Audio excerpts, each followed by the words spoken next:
Hello, scholars. So the purpose of this video is to talk about quantitative research designs. And I wanted to start off with what you're expected to do in your prospectus and in your proposal with more detail. So when you get to the methodology and research design section, first you write about justifying your methodology, quantitative or qualitative, and I have a separate video on that. Then you justify the research design that you selected. You say, I selected this research design. It is the best for my study because, and I didn't select these other research designs. They weren't good because. And in a prospectus, you only need like 2 or 3 paragraphs. But in a proposal, you'll need to be a little more detailed. So you need to understand a little something about all of these research designs.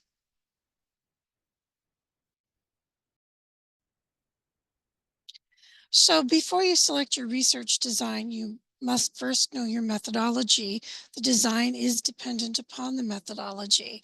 And again, methodology, for the case of a dissertation, refers to quantitative, qualitative, or mixed methods. A research design methodology has a research design is a subset sort of the methodology, and your choices vary based on that. So it's dependent upon it. And a lack of resources often affect students when they design their research. So typically students have access to convenience sampling.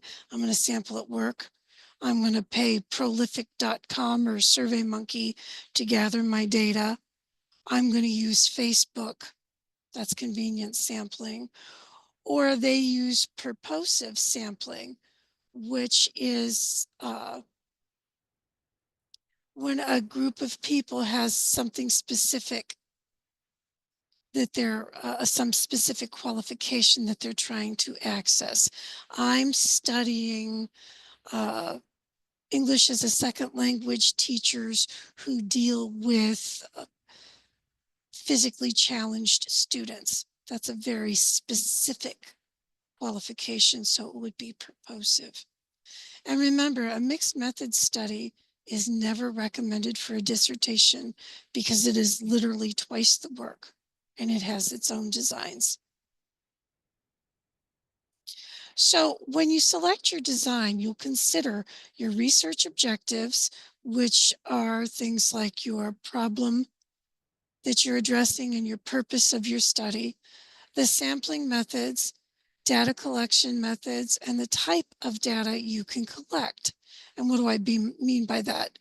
Well, quantitative dissertations use numeric and categorical data, not open-ended questions. Okay. So quantitative data collection could be online surveys that render a score, archival data like last year's graduating class's GPA, anything like that. Okay. But this type of data is specific to quantitative methodology. So we're not using interviews or focus groups that are open-ended. That's qualitative. So if that's what you're doing, you're not doing a quantitative study. So the most commonly used designs for a dissertation, there are many, include quasi-experimental, causal comparative, also known as just comparative design. I'll explain why later, and ex post facto, after the fact, or correlational relationship. The nature of the data is numeric or grouping or both. It tests hypotheses. It requires valid and reliable instruments, so you're not going to go out and make your own unless you're going to test them for validity and reliability. You don't want to use that. So use pre-existing published instruments. You don't want any open-ended questions at all. So even if you're asking even if you're asking their experience, like 5 to 10 years experience, 1 to 2 years experience, whatever. Use multiple choice.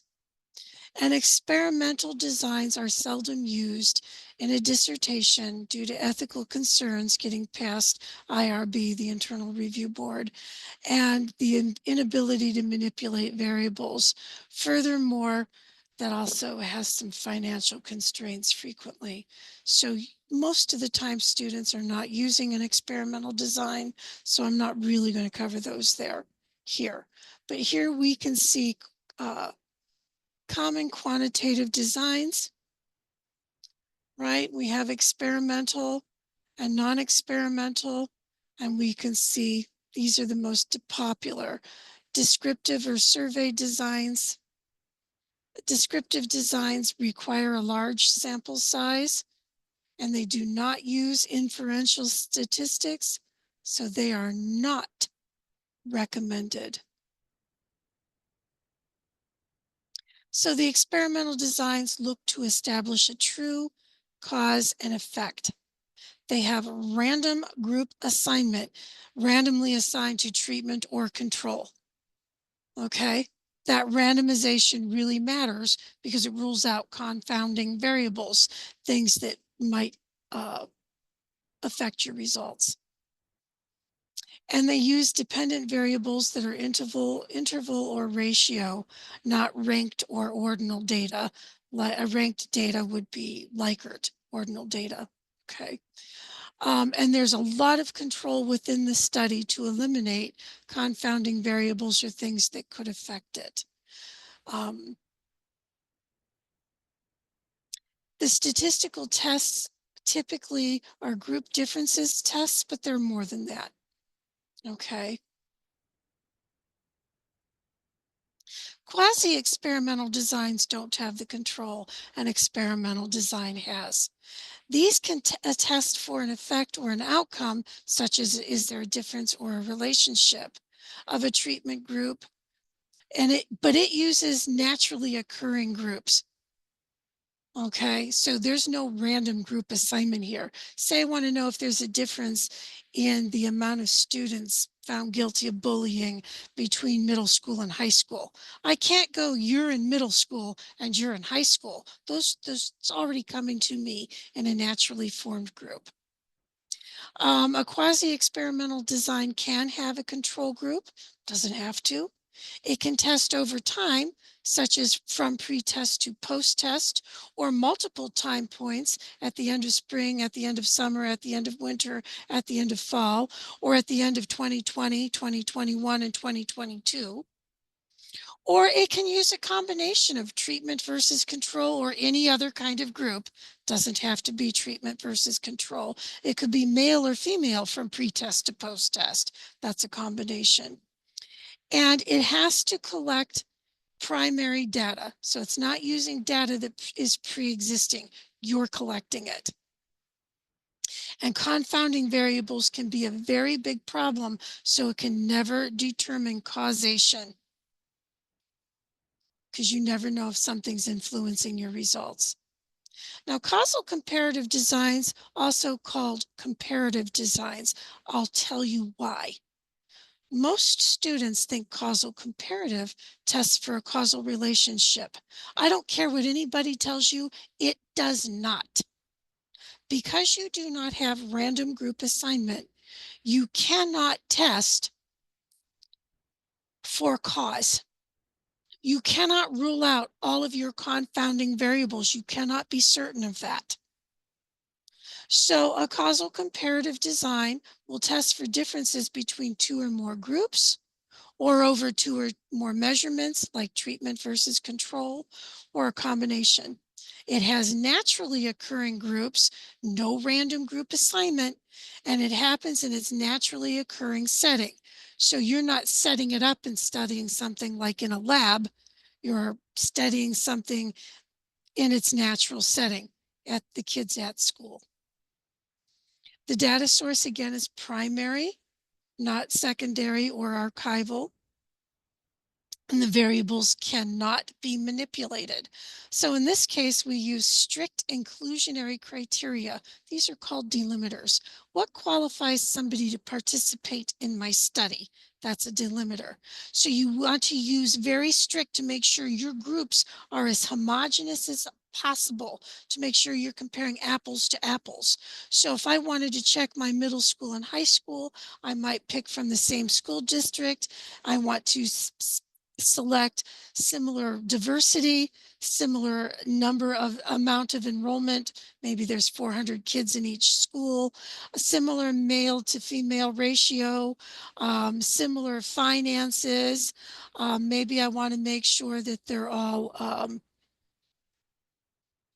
maybe I want to make sure that they're all uh, in a rural setting or all in an urban setting, that kind of thing. All of this research for quantitative should be justified through theory or through the previous research. Okay, so your hypotheses are well developed. Causal comparative relationship usually tests for differences, causal or can test for relationship, I'm sorry. All right, it uses valid and reliable instruments like surveys. So you're going to have them complete surveys and you can go out and collect that. You do not design your own surveys, otherwise you're testing them. And again, this is important. Causal comparative designs cannot establish cause and effect because of confounding variables.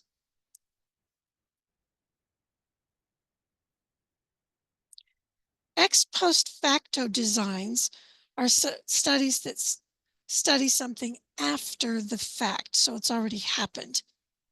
Maybe I'm studying the effect of the COVID lockdowns on reading scores. If I was studying that now, it already happened. That would be ex post facto. So I'd be using secondary data, also called archival data. This data is already existing. Now, it is very important to understand that the purpose of your study must overlap the original purpose of collecting the data.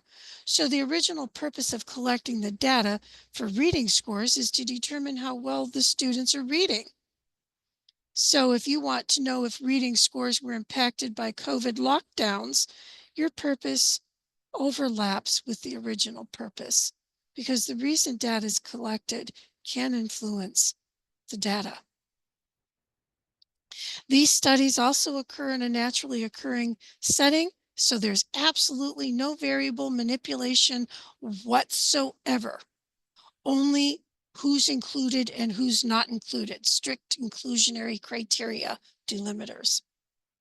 Again, this is theory-based and justified, and you must be able to assume or justify that the data is valid and reliable. So for example, I would assume that the data the school district collects, the test scores are valid and reliable, but I don't know that I'd trust some YouTuber who has a screenshot of data to use in my study. So I have to be able to show that there were procedures and processes to make sure this data is valid and reliable, such as staff being trained to use the software, a second observer like the principal verifying the information, that kind of thing. Correlational designs can be associative or predictive between two or more matching variables, but they can test for a relationship or a predictive relationship between two or more things. Typically, it uses one group and a sample, and the scores are all matched to participants. So one participant will typically have two or more scores. It is possible, however, in some statistical tests to have categorical variables.